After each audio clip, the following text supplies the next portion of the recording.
Sveiki visi, su jumis vėl sveikinuosi aš, Šarūnė Petrašiūtė ir laida Finansų akademija.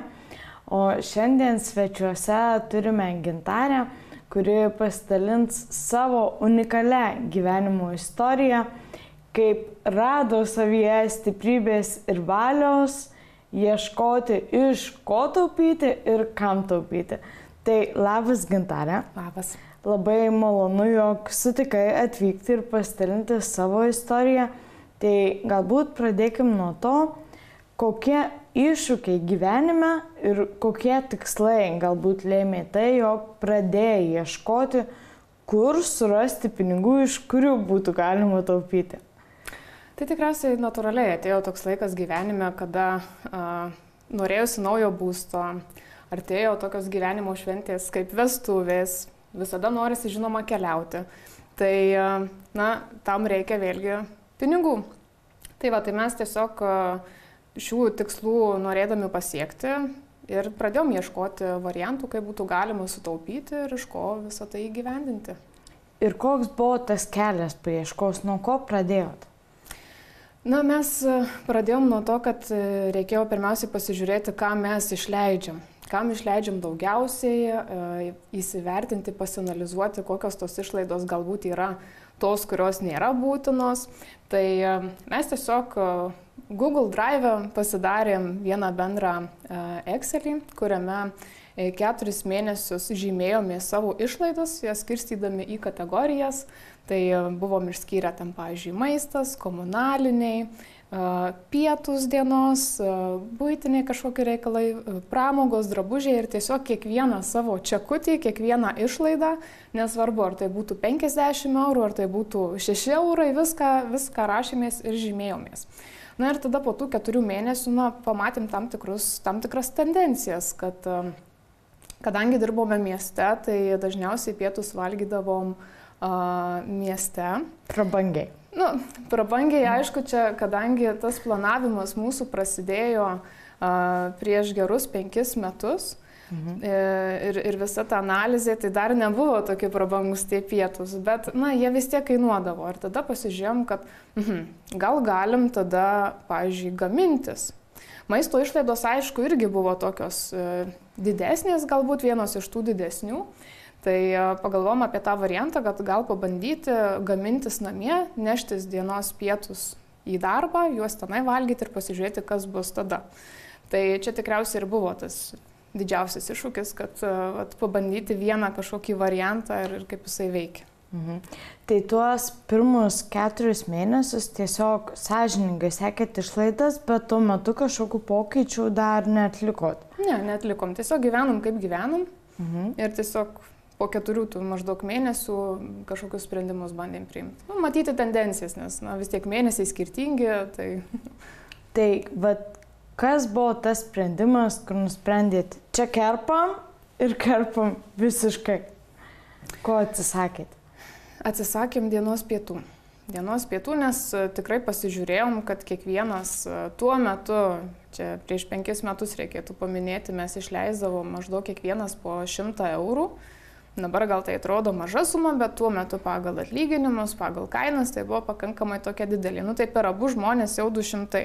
Bet dar tuo metu negalvojom apie tai, kad tai, ką mes pradėsim daryti su maisto planavimu, pirkinių planavimu, prives ir prie to, kad ta maisto eilutė, maisto prekiams skirta, jinai sumažės.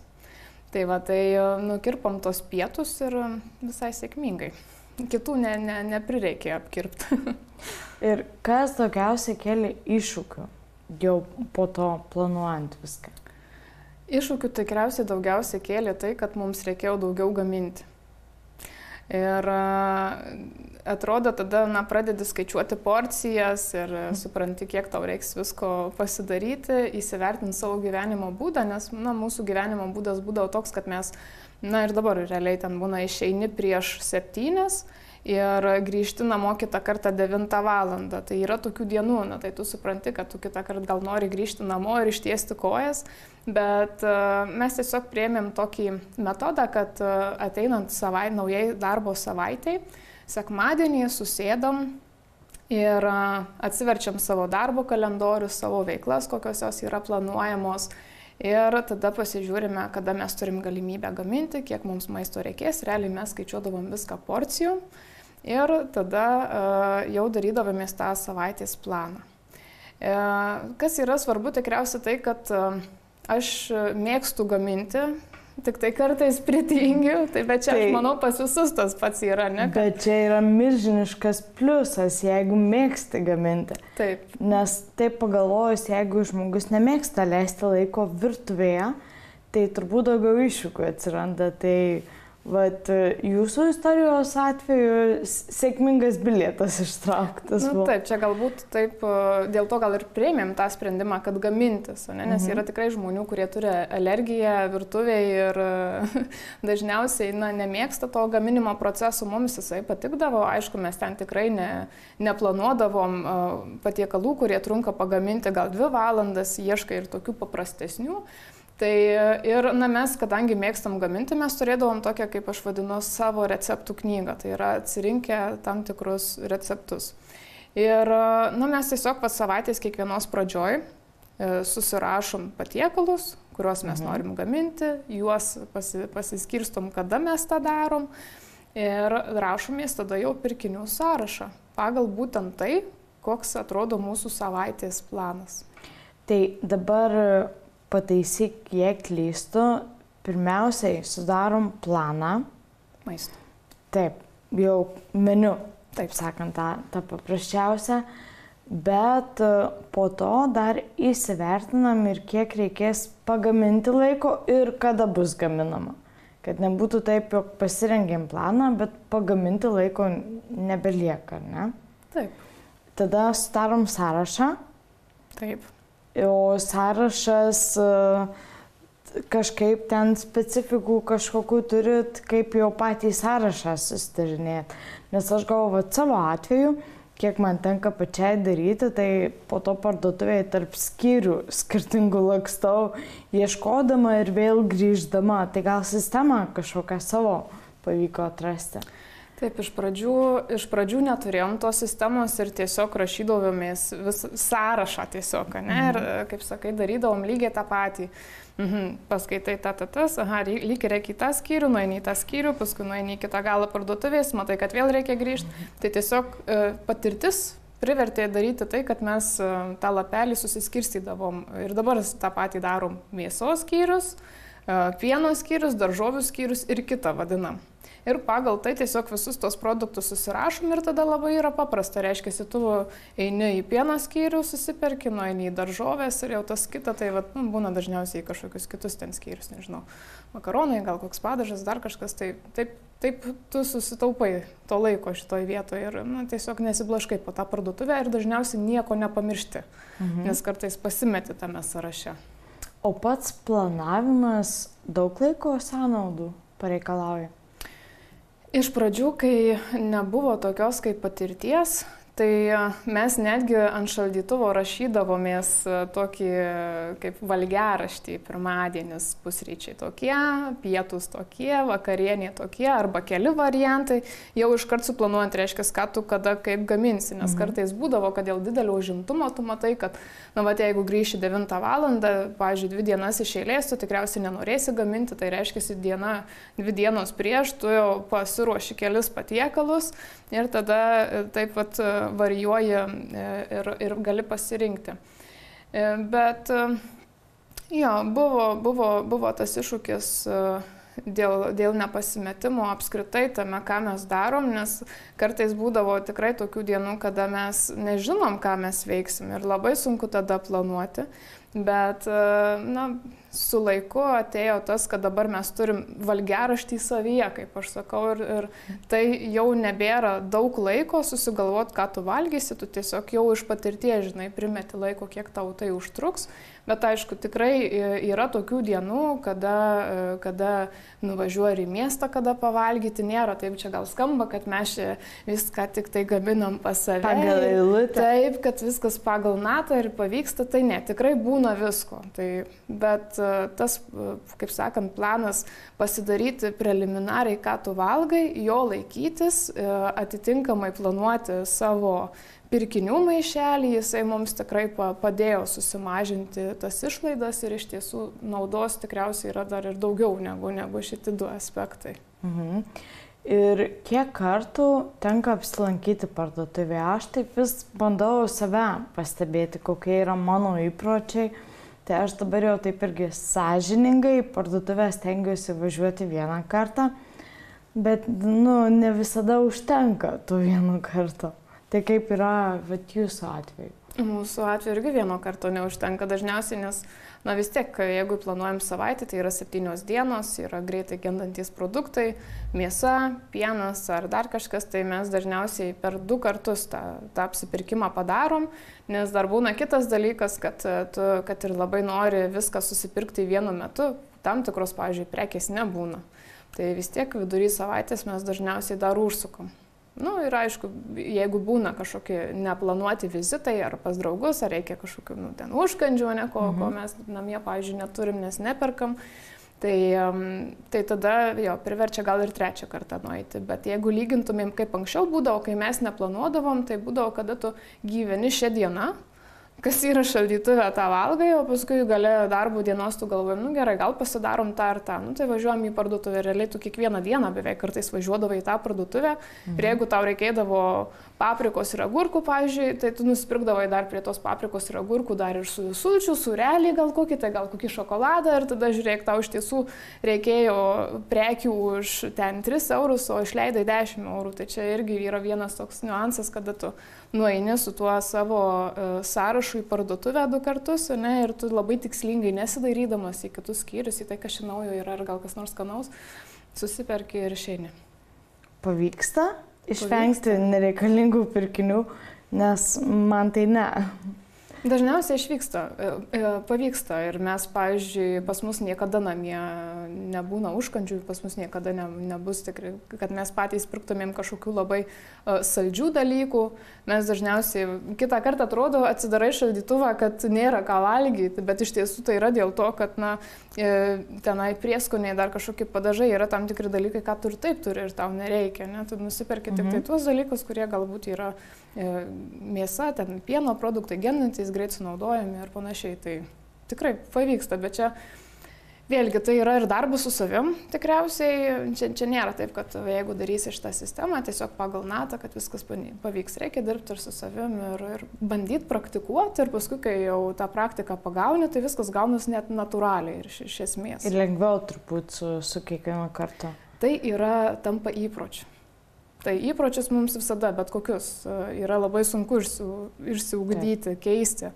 Ir čia irgi mes pasišnekam kartais ten ir su kolegom, su draugais, tai visi sako, tau koks darbas ir kaip čia sudėtinga, bet ne, kažkaip kaip tik atrodo, kad tai yra daug lengviau, nes tau nereikia sukti galvos, ką ten valgyti reikės daryti, ar ko reikia, ar nereikia, tu vieną kartą padarai, mes maždaug 20 minučių užtrunkam tą darbą darydami. Ir viskas, tavo visą savaitę skirta tau. O sudarydami savo sąrašą, keliaudami į parduotuvę, ar atsižvelgiat į akcijas?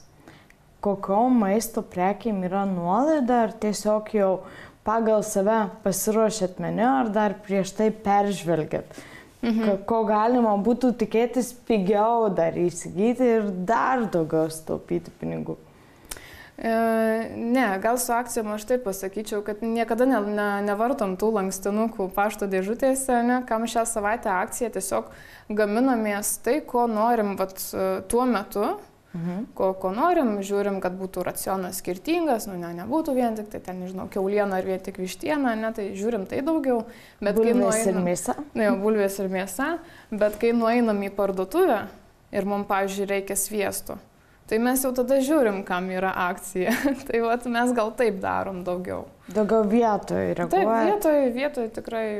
Anksčiau gal taip nebūdavo, anksčiau gal pirkdavai daugiau savo kažkokius tos prekės ženklus, bet dabar jau ekonominė situacija priverčia, kad gal reikia pasižiūrėti, kas yra akcijų pigiau ir tikrai tie produktai nebūna kitą kartą blogesni.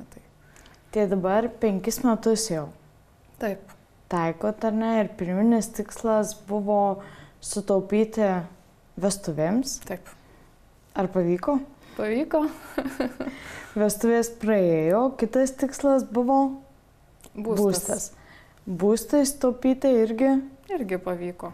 Tai taip pat, jeigu grįžtant dar atgal, kiek maždaug procentaliai pasikeitė išlaidos? Būtent, ką anksčiau tekdavo skirti maistui ir kiek tenka skirti dabar. Ir ar vis tiek jau dar taip save ribojat? Tai jeigu dar pakalbėsim. Tai dar vieną svarbų tada niuansą galim paminėti, kad mes tada 4 mėnesius, kai fiksavom išlaidas ir žiūrėjome, kam išleidžiame, tai kai mes pradėjome praktikuoti tą maisto gamybos planavimą ir apsipirkimo planavimą, mes ir toliau tą patį darėm, dar 3 mėnesius norėdami pasižiūrėti, ar veikia šitas niuansas. Ar mes čia be reikalo bandom šitą praktiką, ar yra rezultatas. Tai yra tikrai tas rezultatas ir maždaug, jeigu taip skaičiuotumėm procentais, tai apie 40% mums pavyko susimažinti. Tai aišku, čia būna visokių atvejų, kada daugiau išleidi, mažiau išleidi, bet mes gyvenam dviese, gal tą reikia paminėti, ne? Gal su vaikais yra sudėtingiau, skirtingi poreikiai, bet mums dviem tikrai pasiplanuojant, atsižvelgiant į kiekvieno poreikius, nežinau, pusryčiams, pietums ar vakarieniai, tai tikrai sutaupom ir mes, tas buvo iš pradžių tikslas sutaupyti, ne, šito viso darymas. Dabar tai pamačius tą naudą ne tik per piniginę prasme, bet ir per tai, kad tu sutaupai laiko. Tu sutaupai laiko ne tik tai parduotuvėje, bet ir apskritai maisto gaminime, ne, nes tu planuoji. Tai mes tai taikom iki šiol. Ir ne dėl to, kad mums galbūt reikėtų kažkokiam dar vienam tikslui taupyti, bet dėl to, kad tai yra labai gerai tiesiog iš tos laiko planavimo ir naudojimo pusės. Tai koks šio pokyčio šalutinis poveikis? Turbūt ne tik tai pavyko nuo maisto sutaupyti papildomai ten tų pinigų ir kitam tikslui paskirti, bet gal pastebėjot ir kitų gyvenime akcentų, kur vis dėlto pasijauti. Jau būtent tas maisto planavimas lėmė dar ir kitus įvykius gyvenime. Tikriausiai vienas iš dalykų tai būdavo tai, kad kai mes neplanuodavom maisto, tai tam tikrus produktus tekdavo išmesti. Ir čia pavyko ir šitoj vietoj, tikriausiai galima taip sakyti, išpešti naudos iš viso to, nes tiesiog planuodami, nusipirkdami. Man geriausias pavyzdys yra salierų stiebai, nes man visada skaudėdavo širdį, kada aš tą visą pundą beveik išmesdavau. Aš irgi. Dažniausiai reikia 1-2 salierų stiebų, o jos parduoda pakuotėje. Tai dabar stengiamės, jeigu matom šaldytuvę, ką mes turim, kad pabandyti daryti irgi tuos patiekalus, kurie būtų tokie, kad sunaudotumėm. Gal ir nepavyks pilnai ten viso to pundo, bet tikrai daug daugiau sunaudosi ir neišmesi to maisto. Tai tapot tvaresni? Jo, tikrai tapom tvaresni ir gal tada galima pratęsti mintį, kad ir sveikesni, nes vis tiek gaminam savo maistą patys, žinom, ką jį dedam, iš ko jisai yra pagamintas, tai šitoj vietoj tą tokį netgi balansą, sakykime, tarp mėsos, daržovių, ten baltymų, tikrai susireguliuoti irgi pavyko. Tai čia, nežinau, iš tiesų, jeigu sudėtumėm bendrai visą tą naudos sąrašą, tai labai yra daug naudingų dalykų, kurių tu net neplanuoji, turėdamas tą pirminį tikslą. Tai pinigai pirmoji vietoj. Antroji tvarumas. Kas dar? Į antrą vietą gal dėčiau laiką, nes mums visada trūksta laiko ir jo nenusipirksim, bet jį galima suplanuoti ir galima suplanuoti naudingiau negu laikas parduotuvėse, ypatingai jeigu gyvenam didmiestį, tai mums tikrai užtrunka tas. Ir tvarumas ir tikriausiai tai, ką tu gamini, tai yra ir sveikesnė mityba. Ir dabar jau, kadangi tuos tikslus pirminius pavyko pasiekti, išlaidas susimažinot, tai ar išsikėlėt naujus tikslus? Nes pinigus juk reikia atlikusius kažkur dėti ir protingiausia būtų turbūt taupyti toliau. Tai vat, kas yra tie sekantys didieji gyvenimo pirkiniai, nežinau, pramogos ar kažkas kita, kam skiriat tuos pinigus? Jaunas žmogus visada yra pilnas svajonių ir norų, tai visada mes įsivertinam racionaliai, ne, ką mes galim pasiekti per kokį laiką. Tai dabar galbūt nekeliam kažkokių labai didelių tikslų, nes tą paskutinį savo tikslą būstą, kai pasiekėm, tai dabar vis tiek esame įsirengimo dar tam tikram momente, tai tų atliekamų pinigėlių tikrai neprapuola jie, yra panaudojami, bet ir apskritai tą visą, kaip sakant, likutį mes niekada nelaikom tenai sąskaito ar kažkur ir visada, kaip sakant, žiūrim ir į ateitį. Tai yra dalykai, kur mes investuojam į tam tikrus niuansus, kad galėtumėm ir gyventi paskui, kaip sakant, kai jau nebusim jauni. Tai rūpinantis ir savo finansinę ateitim, ne tik tai kaip galim gerai gyventi šiandien, sakykime, nes kiek yra ir tyrimų padarytų ir finansinio raštingumo indeksas, jog vis dėlto mes lietuviai esame pratę ir labai gerai mokame gyventi nuo atlyginimo iki atlyginimo, bet ką aš pastebiu pastaruoju metu, jog ypatingai tarp jaunų žmonių atsiranda daugiau iniciatyvos ieškoti būdų, kur sutaupyti, kaip sutaupyti ir jau užsitikrinti sotesnę ir ateitį, ir dabartį tuo pačiu. Tai jūs irgi esat viena iš tų šeimų, turbūt, kuri rūpinasi bendrai viskuo. Taip, rūpinamės bendrai viskuo ir tikrai nesam iš tų, kurie turi didesnius norus negu galimybės. Gal taip galima įsivertinti ir čia ta mūsų laidos tema, ne, apie ką mes čia visą laiką kalbėjom, tai buvo viena iš priemonių, kaip svajonės paversti realybę, ne, bet tam reikia taupyti, nes tam tikri dalykai tikrai kainuoja ne 100 eurų ir ne 2. Tai, bet jo, svajonių jų visada yra ir kaip sakant, dėl jų reikia visada galvoti, tikriausiai išviestis. Mokykloje tikrai, kai lankėm pamokas, nebūdavo tokio finansinio švietimo, tai jau dabar yra labai daug galimybių. Tai jomis ir naudojamės, kad ir protingai panaudotumėm tai, ką sutaupom, ne, ir kad ateityje būtų lengviau gyventi. Dar socialiniuose tinkluose viena akim kartais pastebiu, jog mėgstat ir keliauti. Kelionės turbūt visą gyvenimą buvo pakeleivis. Ar pavyksta ir joms to pačiu taupyti, ar reikėtų irgi sistemingai planuoti? Vėlgi, dabar mes tikriausiai įgyvendinom vieną didžiausių savo tikslų, tai yra būstą. Ir tas, kas turi naują būstą, patys įsirenginėjo, tai labai puikiai supranta, kiek jisai suvalgo tų tavo pinigėlių. Tai jeigu anksčiau mes galėdavom iš to savo santaupų krepšelio dalinti ir planuoti tas keliones, tai dabar jau reikia labiau tą dalyką daryti. Dabar jau geriau virtuvinis nei savaitė kažkur. Taip, žinokit, ir buvo, mes irgi sprendėm čia klausimą, ar atostogos ar terasa. Terasa, atostogų atrodo spėsi visada nuvažiuoti, bet jo, kelionės yra tas dalykas, bet vėlgi, aš manau, kad su kelionėm galima ir brangiai nuvažiuoti, arba jeigu pats įdedi šiek tiek darbo, gali ir pigiau ir dar smagiau, manau. Tai taip, jeigu reikėtų viską susumuoti, reziumuoti, kokie būtų esminiai žingsniai, nuo ko pradėti ir kaip judėti toliau. Tokie, nežinau, 5, galbūt, sakykime, iš asmeninės jau patirties.